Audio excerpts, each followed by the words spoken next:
The difference between the two, I like to describe a trust kind of as a treasure chest, and the revocable trust I think of as a treasure chest that's open, where you can put things in it and take things out anytime. You have complete control over it. And because you have complete control over it, anyone that has maybe a judgment against you, you can reach into it, so they can reach into it as well, because you have complete control, so they can get into it through you. It's not an asset protection tool. It's an estate planning tool. The benefit of it is that it's completely ignored by the probate court when you put something in it. So for estate planning purposes, probate court completely ignores it. It goes through that process without having to go through any kind of court proceeding. So you can use it for estate planning purposes really, really well. It's not an asset protection tool though. For an irrevocable trust, think of that as a treasure chest where you put things in it and then you close it and then you lock it and you give that key to somebody else. You're not the trustee of that trust. You are not necessarily the beneficiary of that trust during life, other than maybe if you put your house in it, you can still live in your house, but you are essentially putting things in it for protection purposes.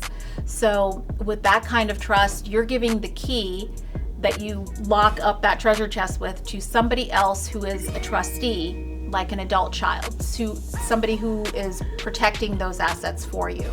And the goal there is that in the irrevocable trust, you're protecting the assets so that things like if a creditor did have a judgment against you, they don't have any way of controlling the person you've given that key to. That trustee, they don't have any rights against that person or control over that person. They only have that ability against you, but you no longer have the key to that treasure chest. So the assets in there are now protected.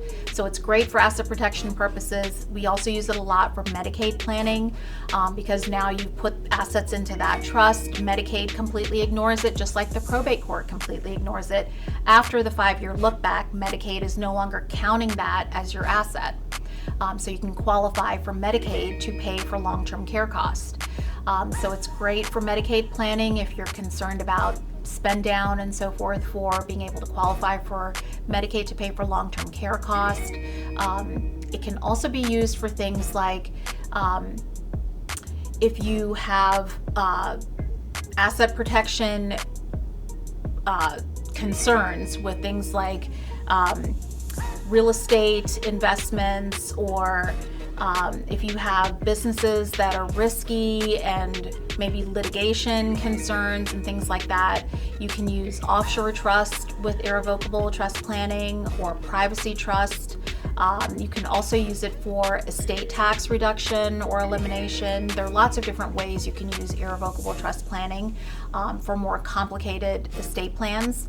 But the standard type of trust plans that we would do for most families would be the revocable trust, because you maintain control over those assets.